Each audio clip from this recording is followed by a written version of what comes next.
back to Dark Souls 2. This is a post-commentary because, unfortunately, a technical difficulty and more so a lack of foresight on my part left my mic muted throughout the entirety of this episode. So I basically had to mute the rest of the audio, unfortunately, and the reason you're hearing some things now that it's not my voice is because I did some clever editing as well, so there's actually some audio that's not just me rambling like the madman I am. So, basically, we are back in Elana's old hideout in the Dragon Sanctum in Dragon's Rest. The only reason I'm up here, I started up there and not down there where obviously the boss is because of two reasons. A, Eric was with me this time, and I wanted to kind of show him around of some things that I already did. And two, I wanted to find that freaking hidden bonfire because there was one promised me like in a message, and I wasn't able to find it the first time, so I was like, I'm gonna find this bonfire now. My only reason behind that was it would have done three things for me. It would have made running back to Elana easier, it would have saved me a lot of time to edit, and it would have been more, and I would have felt like a cool guy afterwards find hidden bonfire. Those are my reasons behind it, mostly just to save me on editing time, if anything, which is always a beautiful thing to do. So, yeah, this is basically just a fun little thing. This is kind of a cool thing that happened throughout this fight, and throughout this session. It was kind of cool, and I guess since I do know a lot more about this DLC, I guess I should mention when this commentary is being done. This session itself was recorded like last night. But the commentary I'm doing now is the day afterwards, and I've already recorded up to I believe up to part 30. So you won't see those videos out until then, but that's just some context for you. I do bring this thing up in the episode after this though. And this is also where I finally start to hunt for a bonfire now, which is basically the equivalent of me rubbing my face against the wall. And also, Eric was helping me as well because he was like, "Oh, we'll go back. What if this torch thing has something to do with it?" And I was like, no, I already rubbed my face against all of it. And I even run over here as you see, just to kind of prove my point. It's like, there's nothing here. I promise you that. Ugh. So I started running down to where the Drakebloods were and where the Drakeblood set was, mostly to see if I could find it. And also, Eric kind of knows about the bloodstains. It was mostly because of people getting killed in this ambush. Which I've learned something about these guys. They don't like magic. Well, at least dark magic for that matter. Because they kind of go down like punks. But that might actually have to be with the fact that most of my hexes I was using was the Resonant and Great Resonant Soul, that even with the nerf that was dropped on them, they're still pretty high damaging hexes, honestly. They do a lot of damage for just the price of 100 souls per shot or 500 souls per shot. It's pretty cool, honestly. So this is now the hunt for the we're back with the hunt of the bonfire, and also giggling at little silly notes like that. And I even go into this room with the empty chest because I was like, well, maybe it's here. I guess maybe there's a alignment I didn't notice before, and unfortunately led to nothing. And me pointing out even more stuff that I did before for Eric, so he was like, "Oh, okay, yeah, pretty legit." Feels weird having to do this again because this is the second time now I've been trying to do post commentary. First one I did, I thought was pretty good. Unfortunately, it didn't none of the audio came out again. I seem to have this problem a lot, which is unfortunate, but oh well. Eventually, I do find the bonfire, which was literally pure blind luck, honestly, that I just rubbed my face against the wall. I think any other time I probably would have missed it, and there was a lovely man known as Quality there, in which Eric tried to get me to summon him, thinking it was just an NPC, and I was like, no, it's a player. You know it's an NPC when it's a silly, crazy name. That was just a normal person. Otherwise, I would have been shocked if with an NPC having an advanced AI like a player. It's like, it's like a player! But I'm not easily fooled because I know. So with that bonfire finally had, we're making our way back down to go deal with the Squalid Queen, Miss Elana. Or a very angry person in general. She's very angry and moody. don't know, it might have to do with the fact that what she actually is, really. Which I guess I could talk about that in the fight, so... Just so I know that these things are actually working, there will probably be some breaks in these recordings so I can actually, record, so I can actually make sure they work, so... I will meet you guys in the boss fight afterwards, so I'll see you guys in like a few seconds then. So, bye!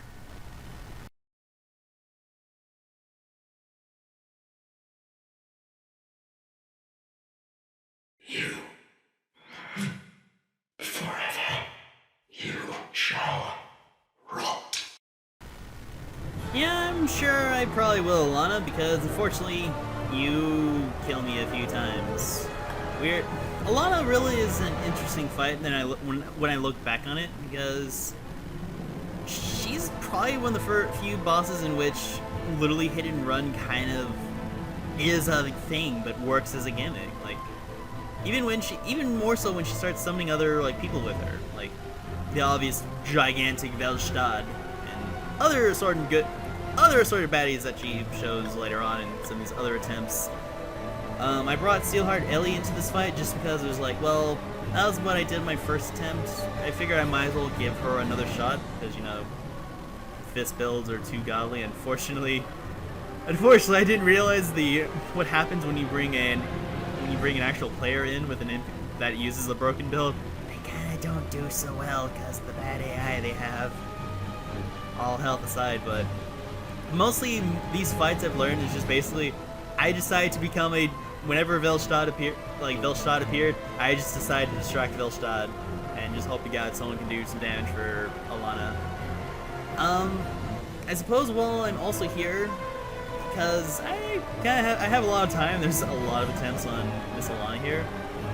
Also, I found out that the reason I didn't die as frequent is because of denial, which, while not the most broken miracle I thought it was, or at least back in Demon Souls it was incredibly broken because it gave you extra health, but it still works as a get out of death free card, in which it basically stops you from dying the instant your health is at 0. Which is nice, I suppose. It's convenient, it helps. But with some discussion from the good sir a while ago, I guess before I started doing these post commentaries, I can do some lore crafting, which kind of explains Velstad as to why why Elana summons clones of Velstad here. Well, the reason is because, and this is actually a theory that's been floating around as well, and I could kind of roll with it, I suppose. Velstad was I believe in certain items, I think it's either from his armor set or his Shine Hammer. I'm not too sure which, but it's pretty heavily implied that Velstad was a foreigner. He is not of the same country as he's not from the same part of Drangleic as Vendrick was. So because of this reason, and also because of the sole reason that Elana can summon clones of him, it's implied that Velstad is either from Shulva or has done business in Shulva at some point or another, to which Elana probably saw him and made an image, probably kept the image in her mind so that way she could make a Velstad whenever she needed, if the need arose. Which I suppose works, I guess. I know I'm not talking a whole lot about the fight with her, but it's just because you're kind of seeing what she does. A lot of dark magic of homing dark orbs, a dark hail version of dark orbs, pursuers, flame swallows when you're far away, she teleports, she summons Velstad, she summons more Velstad when it dies, she summons skeletons, all of which do poison damage, and she teleports and tries to hit you with her giant halberd. And she does a dark storm to try to get people away from her, as a method to get anti-melee. So really, that's all you need to know about Elana, which is interesting, really, honestly. And I guess some lore I can give for Elana, just based on what I found out after the fact. Miss Elana here, it's referred to her soul is referred that she is a child of dark. What that implies more so is that, well, she is actually a fragment of the father of the Abyss, Manus. And I guess I should mention this, but she's not the only fragment of Manus we have met. In fact, there are 3 fragments so far in the game now. 2 of which we have met. That includes Elana. The other one we haven't met. At least I have, but you guys haven't yet. It'll be like towards the last episode of the... I'm getting ahead of myself. Either way, so it describes that, like, I believe you get her weapon, the Wrathful Axe, which you get for trading her soul to Miss Ornifex.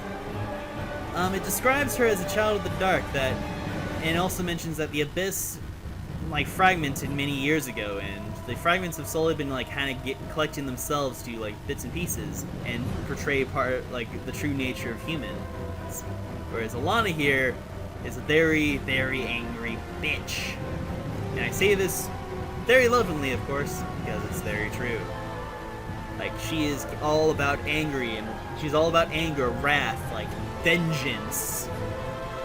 And which is something similar to what Manus was when his humanity went wild, when people also sort of stole his pendant. So, here's a attempt too in which I actually started bringing other players, because I went under the logic of, well, if she's going to summon competent help, I'm going to bring competent help. And this is P-Man with Steelheart Ellie once more. Back to the lore with the fragments of Manus, with Miss Elana being one of them. Another fragment that we have met, and I guess he is technically a fragment, but he could be more so than that, is the Dark Lurker, the graceful angelic figure we found in the Chasms of Dark, who really is like a very gentle and graceful being, like contrary to what Manus was, or at least used to be. We have Elana, who is basically a vengeful, like hateful bitch, basically beyond demise, but also seems to work with a poison motif, because here's some more lore I can dump, but I can't give you all the lore for her because it kind of gives a spoil to another boss later, who I want to save some of that lore for him. And unfortunately I died because she killed me in the middle of a denial, because her barrage of dark orbs broke both my denial and my soul. So unfortunately that happened. In this fight I also found out that you can actually summon Benhar for her, so so in this attempt it was basically I brought Benhart and Steel Ellie with me. I'm so more disorganized this attempt than I was last time. I was able to get all my lore together and then in one attempt. It was pretty good. Anyway, with Elana, it's basically been implied that she's subbed here beside the dragon Sinh, who it should be no spoiler that the dragon is Sinh, since it's already been revealed before that Sinh. Anyway, she's been beside Sinh all this time, probably singing, protecting him, giving him souls, amassing souls for him, and it's supposedly she was waiting for the day of vengeance.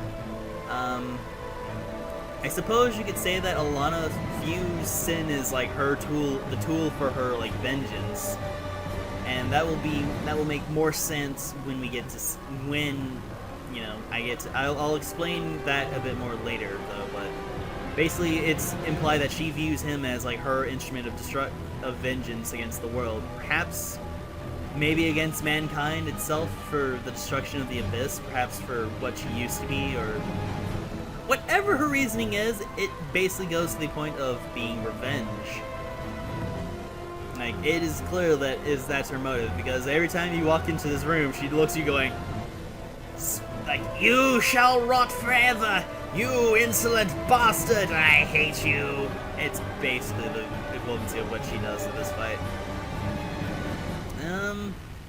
Well, I do believe I have run out of things to say, and I'm not even that far in. Well, so I guess I can just go back to the battle in which she can summon Vishal a lot, and basically it's just her teleporting around. Unfortunately, this does take more attempts than I wish it did. And I believe there is one. I believe it is the attempt after this in which it's like a real close, one of the more closer attempts in which, I could describe close to Calamite levels up close, back in Dark Souls when Valtyr's journey first began and I fought Calamine. One of my attempts, I brought him to like very close health, like very low health, and I died like suddenly, and it was so defeating. I have exactly a moment like that with Elana here, and it was, I felt very terrible for getting myself killed, but it's by like such a careless. I don't think it's. I might be thinking the next attempt before. It's really hard trying to remember which attempts were what. But one of these attempts, I die in the most careless of manners, and I am super foolish for it. But it's also not my. I don't want to say it's my fault, even though it is clearly my fault. And it's mostly just because of like my camera positioning and where the object of my death appears. So it's just less my parent, and yeah, here's just another example of like, Vilshot's dead. Better summon another clone of him. It gets pretty tedious after a while, and throughout this time, I'm like trying to find an opening to maybe use another denial, but I eventually realized that's not gonna happen at all. There's no way on earth I'm getting denial out, even if I wanted to. Unfortunately, Steelheart, Miss Ellie got herself horrifically murdered from the Darkstorm, and Venheart doesn't last long. I don't remember, but I do think he doesn't last a whole lot longer. To which it becomes another WrestleMania match of like basically a wrestling match between Velshot trying to like snipe Elana in the process, which is harder than you would imagine for a hex build. Because if it isn't abundantly clear, Elana does not care at all for dark damage. She is pretty resistant to that, which kind of brings a like wrench into like my plan of the build. But I was like, I'll just work with this, I suppose. I've come over worse like adversity before. I can manage this, I guess. And I do eventually. It just not in the sense that I thought it would, but it turned out to be even cool. Like, what ended up being like what caused Elana to die was actually cooler than I thought. But unfortunately, this is where I learned that healing is not using Estus. This is where I actually am despising using Estus as a healing, because the animation to use Estus is horrendous because of how slow it takes. And here is actually probably one of the coolest people I have met so far, Mr. Tristan Gray, who is doing a like Lost Sinner cosplay with pyromancy, the Lost Sinner sword, and a surprise weapon that I didn't even expect to see, which I was pretty blown away by seeing when I saw him use it, when I saw like him pull it out, which is a trophy weapon, the Melu Scimitar, which is what you acquire from Laddersmith Gilligan for paying like 12,000 souls for the ladder that basically gives you a shortcut to both the forgotten door down there and down to the like an easier way to the gutter's entrance at least. But unfortunately, this attempt, I would like to say in a perfect world this would have been like the attempt, but unfortunately it didn't go as well as I thought it did, because while I was like trying to like get some help to like wall this game, I think if this is the attempt I think it is, it totally might be. Because here she comes with the skeletons, which Tristan Gray proves that he's an awesome person by using a firestorm to like clear off most of them and do so much damage. I was amazed by this. And this is basically where I die. I get Flame Swallow from behind, I recover with the like denial, I try to run back to heal, Flame Swallow's behind me and kills me. This is sort of a lack of awareness on my part, because the camera was again hiding it before I ran into it at the last moment. It was very sad. And I believe, I don't remember this. I think this is the actual final attack in which I summoned both P-Man and Tristan. I was like hoping to bring both of them together. It's like, these are the two people who helped me on these fights. Come with me and we will have a vengeance against the vengeful queen herself. Unfortunately, what came to happen is just Tristan came. P-Man was unfortunately unable to connect, but you both two were very awesome guys. I'm deeply grateful. And if you are watching this video, I thank you guys a lot. You guys are very awesome. I would not mind doing jolly cooperation with you guys like at another point. Also, denial is a pretty cool miracle, but as I had promised in this video, even when I had promised this in the video, I only use it for Elana, and I think I do stop using it afterwards. And finally, with the final attempt of Miss Elana, this basically goes without saying, it's a standard fight with her, really. Not a whole lot more for me to say with her, so probably after this attempt or after this, before we get to our final part of this video, I will do another break in the audio so I can kind of like rest, because my throat is starting to kill me now. Happens when you commentate a lot on a dry throat. It's not the best, ideal situation to do. But also, this is in my opinion probably the quickest THIS clone death I've ever seen, because not only it's been mere seconds that he was summoned and he's already like at a third of his health, which is amazing, impressive beyond belief. Also, like, I know it would never happen because that'd be too silly, but I wish, at least just for the flame swaths, that it would produce like friendly fire, so you could like use a flame swath maybe to like trick Hellstott to run into theirs and take like a crap ton of damage. I know that doesn't work that way, but it would have been so funny. I thought it would have been, at least. But if Hellstott clone is dead, and it's basically just back to fighting Elana, which, you know what, really, Elana's very straightforward, really, once you know all her little tricks and trades. And it's really, when it comes to, like, if you're far away where I am, in which she just lobs flame swallows at you, you just have to be careful and mindful and just know that, like, they can they can basically, like, they sort of home in towards you, as well as there's multiple, like, to either side of you. But other than that, you can easily kind of avoid them, and this is me playing the game of once more get Hellstott's, like, attention to get someone else away from me. Or get him away from Tristan. And another Hellstott clone done, and I believe in a few seconds this is basically the end of this is basically the end of this fight. Like, Elana does not have long to live, and this was almost a Kyle-made death as well, in which I was almost about to cry myself asleep if this actually happened. Which is why I'm so happy Denial came, because I took the full brunt of this attack. Denial saved my life and by the same time Tristan killed Elana. So basically, if it wasn't for him, if it wasn't for Denial, as well as the amazing help of Tristan Gray, I would have lost this fight, and I probably would have ended the session at that point, just to take a break and cry in a corner somewhere. Because getting a kill from that soon is dead. But with Elena's death, this gate opens up to the final part of the DLC, actually.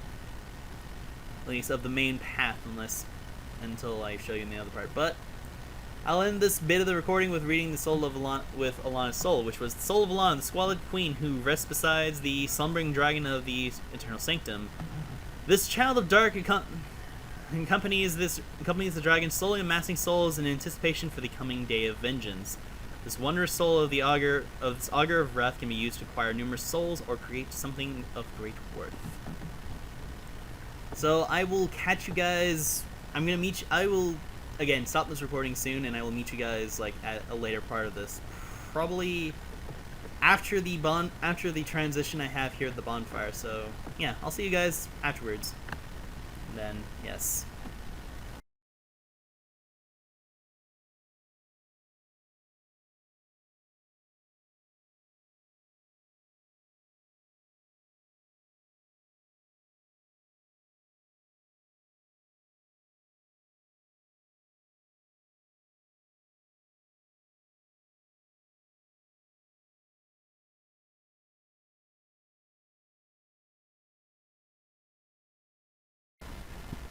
And we're back once more from that lovely transition onto the very final part of the DLC, to which we have a few NPC phantoms with us, which we will be bringing in: the Transient Ed and I believe the Abbess Fiva.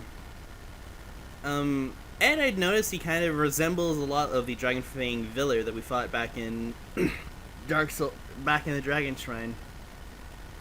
Sorry if I'm sort of pausing a lot now, because unfortunately, in between this recording and the last one I just did, something bad happened, so I'm like, yeah, something like that, yeah. So, do apologize if I don't sound as straight now, but as we enter this fog gate, we get to the final part of the fight, in which weirdly enough, the final boss is right in front of us, but I don't notice him because he kind of blends in pretty well to the surroundings. And the only reason I noticed until then was, well, Mr. Ed running forth and waking him up. To which we get our final fight with the slumbering dragon, Sinh. This was a very fun fight. Probably it has become like my favorite boss in like darkness in the Dark Souls game series. Like both Dark Souls and Dark Souls 2. Like technically he kind of counts as a discount Calamite just because of how he fights, but he has his own things that kind of work to his advantage, basically, and kind of still keeps him unique. Even in their approaches, they're different, where, like, Calamite was very aggressive and, like, generally stayed on top of you, and, like, kept, like, charging you. Sinh kind of plays very defensively, like, he kind of flies, he generally prefers to fly away, like, and he's very lazy and sluggish in his, like, movements. But the main gimmick with him is based on that the green particle of his fire, which is kind of a cool thing, really. Because this also fulfills like a prediction I was making in the DLC, just based on the fact that there was the very obvious like poison motif in Shulva. I figured there would be I was guessing there'd be a boss whose entire gimmick is based on like poison. I was partially right with Sinh but not entirely, because instead of poison, Sin's gimmick is all toxic, actually. He induces toxic fire, which is kind of cool, actually, really. And had he actually belonged in Dark Souls, like in the first Dark Souls with this gimmick, he probably would have actually had the reputation of being the absolute hardest boss like known to man. Because because let me put it this way to you. Toxic back then was basically a death sentence if you didn't have the means to curing yourself of poison. Because that was a status that lasted for 5 whole minutes, no matter what your resistance tolerance to poison was. It lasted a very long time. Sorry. And usually it drains your health. It drains your health a lot. And if you had toxic and poison at the same time, you might as well be saying your prayers, because you're probably not going to survive the combined drains of those. However, toxic in this game, unfortunately, is just like poison, really. I think it does maybe 2 ticks of poison damage per second versus like normal poison.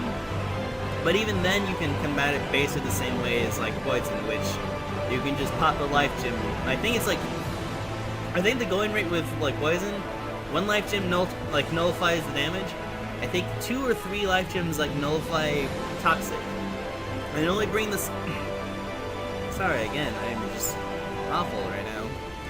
The only reason I bring this up is because I do get inflicted with toxic later on this fight, and this is when I actually realize old Sinh here actually inflicts toxic as his gimmick. Now that I've gotten that out of the way, and I can't really explain most of the fight because, well, you're seeing it really here. Lore-wise for Sinh, this is where I was referring to keeping Elana safe. The reason she saw him as probably his tool of destruction is because he has a living, there is a huge store of poison within Sin's body. I mean, there was at least, which is why he's been sleeping for so long. People of Shulva discovered him while he was sleeping and basically erected a gigantic shrine, which is the Eternal Sanctum, in honor for him, basically. They basically worship this dragon. That was until Mr. Yorgh and some of his Drake Knights came here. Now, ironically, when I fought him, Eric and I ironically predicted exactly what caused this, while we were just lore crafting, because, as it turns out, Yorgh and his Drake Knights discovered that, Shulva had this giant sleeping dragon. So they invaded Shulva in hopes of getting this dragon's blood. Yorgh himself used his spear and stabbed Sinh through the chest, and hoping to kill it in one blow for its blood, so they can, find the answers for everything, for the banal existence. Unfortunately, that did not really kill Sinh. In fact, it woke him up. And what also happened because of this is the store of poison that was in his body all those years from his slumber kind of escaped outwards, and the dragon kind of went on a rampage, which basically rained and covered Shulva in like a cloud of miasma, which basically is the reason like Shulva is as it is. So in a way, you can kind of blame Yorgh for everything, for it is entirely his fault. And as you can tell, unfortunately, when my NPCs do not last throughout this fight. Miss Fiva, actually. In fact, I am correct. She dies about now. Unfortunately. But, unfortunately, her death was not all in vain because, well, Sinh dies about here, which I will say he has he has probably one of the coolest poses I've ever seen in a boss, at least for a dragon. At least next to Calamine, I suppose, who just stares at you with his eye and while he's like trembling. Ugh, sorry, my throat is just awful right now.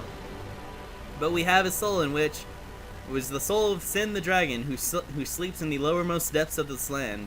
The king erected a magnificent city, and the dragon slept soundly, until Sir Yorgh disturbed it with a single great strike, and the dragon could bear its store of poison no longer. The rain of deaths covered the city, toppled the city, but restored the dragon's purity.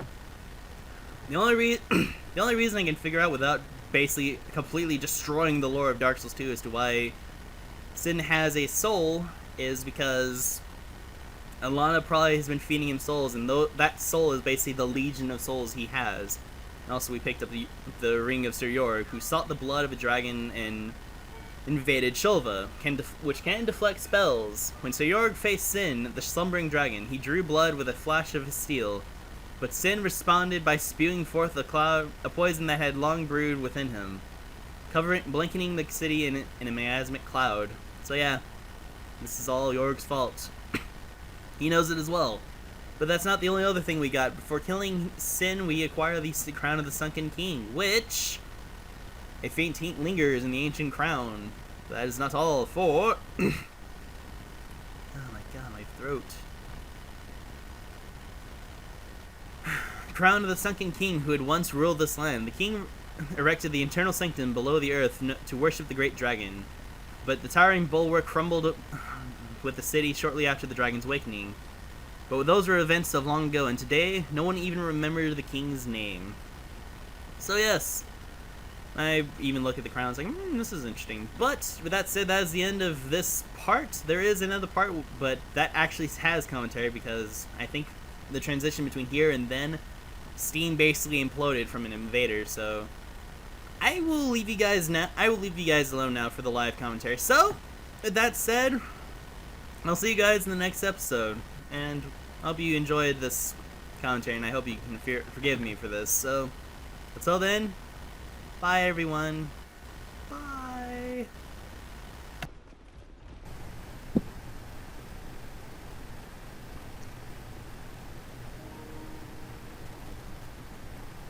Alright, and we are back in Vendrick's room once more, for we are going to access the memories of his belongings. Once more. Oh yes. Because I want to prove a theory that I have, now that we have the crown of the Sunken King. Yeah. If Vendrick will have something more to say. I'm Vendrick. For one cannot reside within memory for long. So let's make this quick, mate. Looks like Gwen. Kind of. Seeker of fire, deliverer of crowns. What do you see in the flames? Find the crowns and your own answers. The crowns hold the strength of lords from times long past. Seek adversity, as befits you, seeker of fire, coveter of the throne. Yet I hold no desire for the throne of Vendrick. Seeker of fire, conqueror of dark. I too sought fire once, With fire, they say, a true king can harness the curse. A lie, but I knew no better. Seeker of fire, you know not the depth of dark within you. I'm pretty sure Voltaire does know that. It grows deeper still, the more flame you covet. Flame, oh, flame.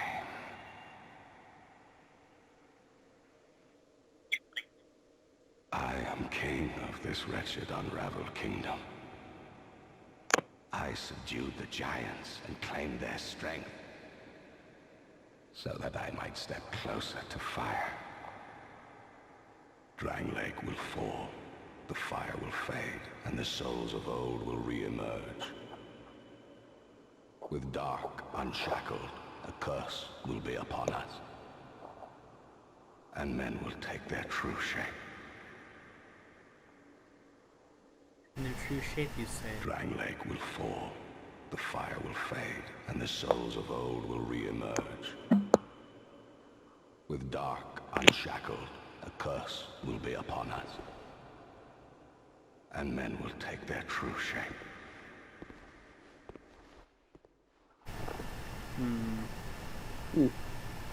Those are some very wise words you've given, Vendrick. I thank you once more for this counsel.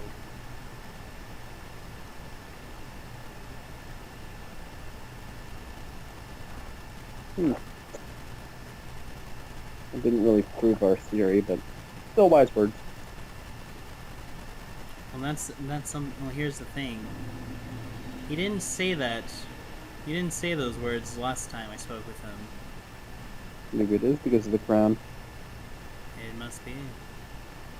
So with that said, with the crown of the Sunken King in our possession, I believe we will call this a session then. So, but that is not all there is left for us to do there, I feel. So next time we will be back in Shulva to check out the meaning of to see where this key lies. Until then, everyone, take care. See you later, everyone.